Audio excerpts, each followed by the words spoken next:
ব্যৰ্থ SDRF বাহিনী ৰাইজৰ তৎপৰতাত উদ্ধাৰ কলহীনৈত নিৰুদ্দিষ্ট গৰ্ভৱতী মহিলাৰ মৃতদেহ দুদিন পিছত ৰাইজে উদ্ধাৰ কৰিলে কলহীনৈত নিৰুদ্দিষ্ট গৰ্ভৱতী মহিলাৰ মৃতদেহ অৱশেষত কামৰূপৰ কালাতলীৰ নেউলদুৱা কলহীনৈত নিৰুদ্দিষ্ট মহিলাৰ মৃতদেহ উদ্ধাৰ 20 আগষ্টৰ সন্ধিয়া কলহীনৈ পাৰ হওঁতেই পানীত নিৰুদ্দেশ হৈছিল মহিলাগৰাকী 3 দিন পূৰ্বে পথাৰত ভুই ৰুই সন্ধিয়াৰ ভাগত 3জন লোকে কলহীনৈত কলৰভূৰত পাৰ হোৱা অৱস্থাতে গৰ্ভৱতী মহিলাসহ 3জন লোক পানীত পৰি গৈছিল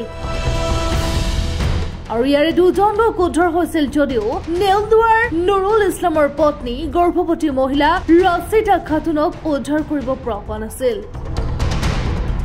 আৰু দ্বিতীয় দিনা পুৱাৰে পৰা SDRF আৰু ৰাইজে নৈত মহিলাগৰাকীক বিচাৰি উদ্ধাৰ অভিযান চলোৱাত ব্যৰ্থ হৈছিল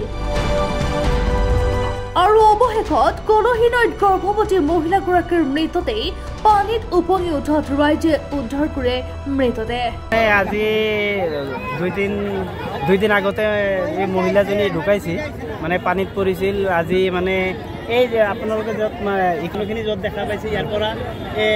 200 ফুটমান আঁতৰত মানে লাষ্টটো মানে পানীৰ এই কাৰেণ্টৰ খুঁটিৰ কাষতে মানে লাষ্টটো আপুনি মানে উপঙি উঠিছে